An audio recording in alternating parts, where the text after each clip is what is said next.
Hello, everybody, and welcome to the next episode of the podcast that I'm doing with Alessandro. In this series, we are diving into some of the psychology and behavioral elements of what makes marketing work.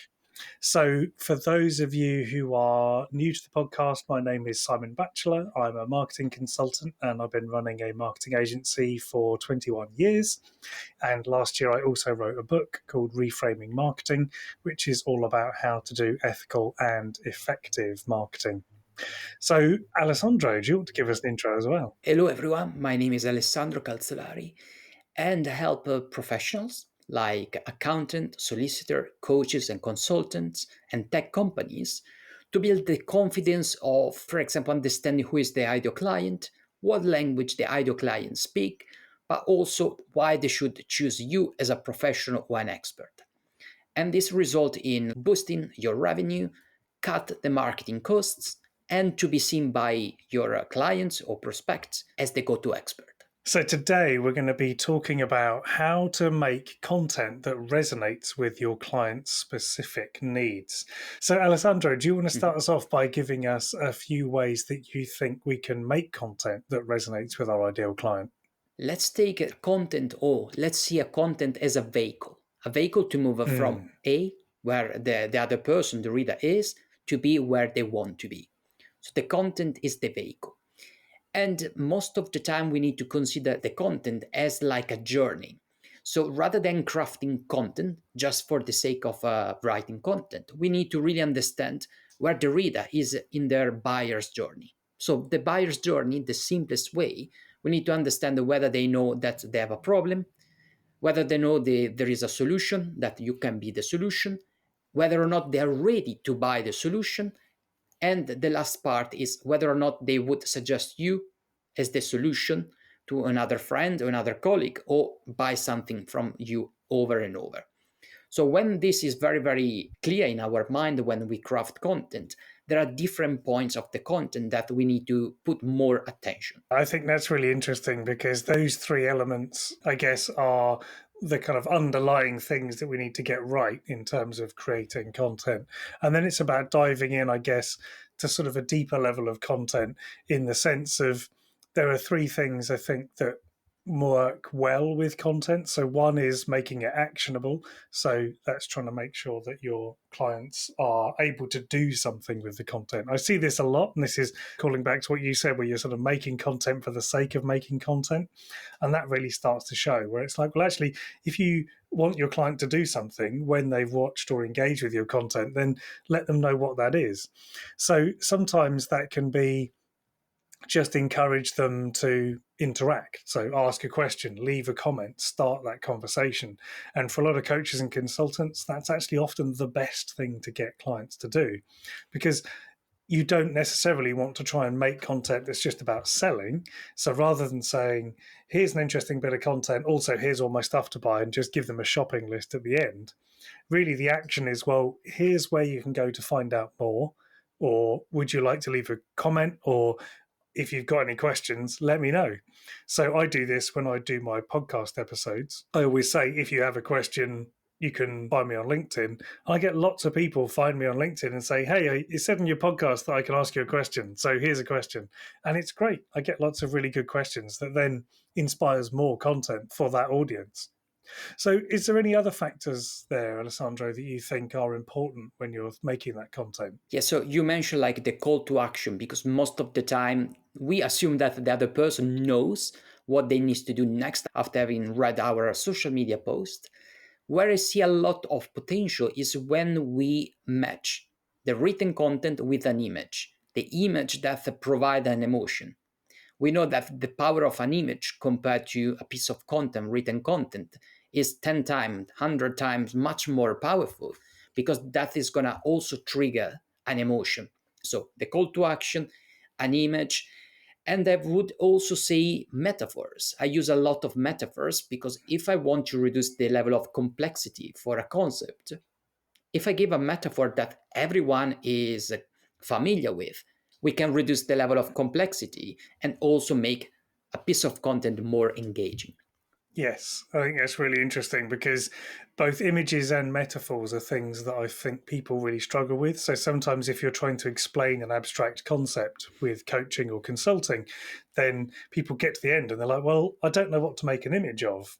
And I often think, well, if you get to the end and you don't know what to make an image of, then it means you probably haven't used a metaphor, because if you've used a metaphor, then you can use that as the image. So if you've said this is like a waterfall or this is like a vehicle, for example, then you can now make an image of that vehicle or that waterfall and relate it to that content.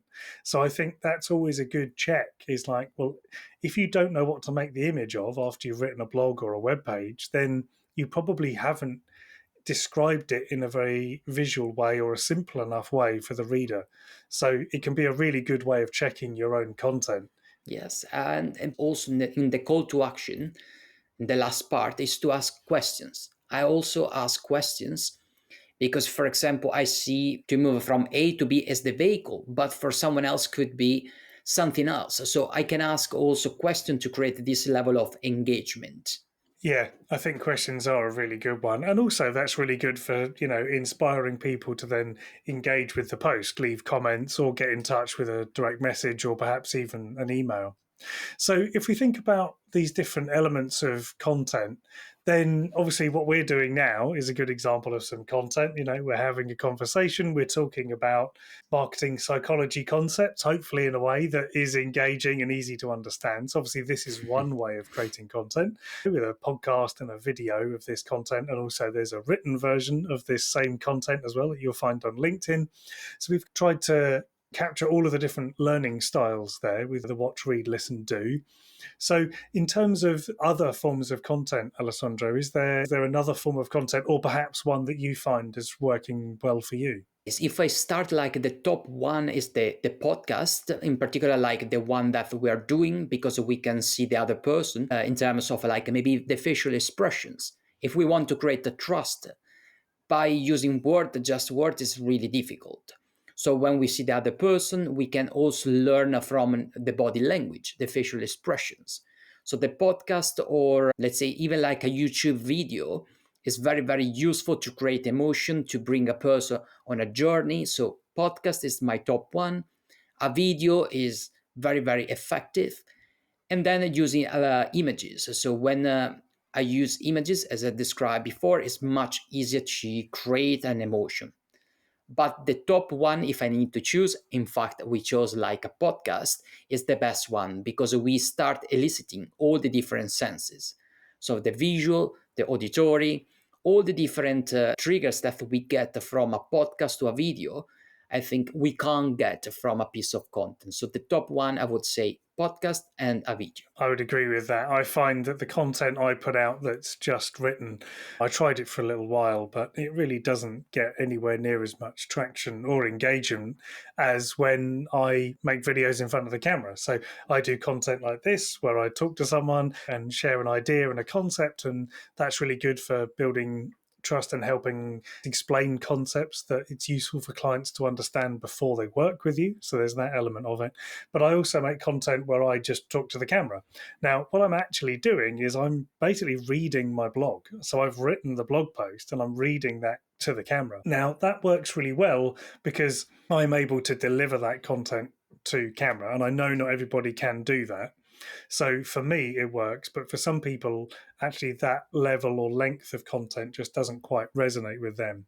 So I think that's where doing what we're doing, which is discussing and explaining to each other the different concepts, can really help sort of loosen up the flow and make it a lot more approachable and engaging for someone, rather than someone struggling through a video and trying to understand something and it feeling really labored and forced.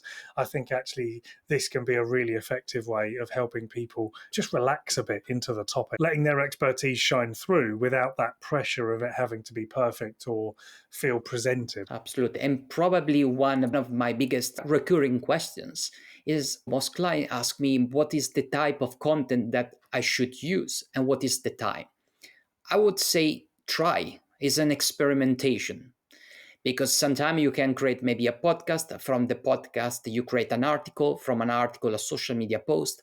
So you need to test what your audience prefer, and also the time. I can't tell you that is maybe Tuesday is better than Thursday, because your audience can be different compared to my audience and to someone else. So experimenting in terms of the type of content and the time is my biggest advice, because most people say, okay, now I have all the different concepts that you are say, I need to use the empathy, I need to use the vehicle, but what kind of content, what is the time? I can't tell you what is the right thing. I can share with you what I do and what I see in terms of conversation and consultation through content, written and visual content. But you need to try what works for your client or for your ideal client. Yeah, exactly. And I think that is the thing. It's like what works for one person might not work for another. And that's why I'm always very suspicious of people who are offering kind of one size fits all tactics. Another thing that I think I get asked is, what should I say in that content? How do I come up with the ideas for the content? And I think we've sort of mentioned it a couple of times in the different episodes. But actually, for me, it's all about finding those common questions that clients have. So if clients are often coming to you with a question, and you have to explain that during that first conversation you have, or if you're speaking to people at networking and a question comes up often or keeps coming up in slightly different ways, that's the content to start with. Just go for the really obvious stuff, top level. It doesn't have to go too deep, but just help people understand some of these concepts, ideas, or theories that help people understand more about the work you do and what working with you might be like. Because once they understand that theory from your point of view and you've helped them understand something, they're more likely to then come to you with further questions and want to keep that conversation going.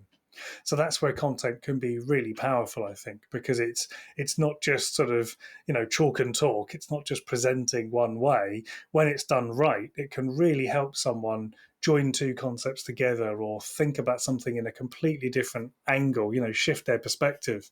And that can be really powerful for someone, especially if they then go on to do the rest of the work with you and go through the rest of the process and make the change that they seek to make. So, have you got any sort of closing thoughts for us, Alessandro, on the topic? Yes, so linking to what you said in terms of a networking event where the recurring question can be a new topic, one way that I suggested at the beginning to use a call to action in terms of question. So when someone else is going to answer to your question on a social media post, you can take the answer and create a new social media post, because the answer can give you like some new fresh content that you didn't thought about that, but you can create like a sequence of maybe social media posts that allowed you to have always fresh content. So my biggest suggestion is to experiment and create this kind of engagement by asking questions, by listening, and trigger all the different emotions based on the type of content. I think that's a really great idea. And I think that's a very good way of creating that content that's going to really resonate with your ideal client. So, if you've got any comments, do let us know. If you've got any questions, you can connect with us on LinkedIn. I'll put both of our LinkedIn profiles in the description of this episode. Thanks very much for listening and watching, and we'll see you next time. Bye bye. Thank you so much. Bye bye.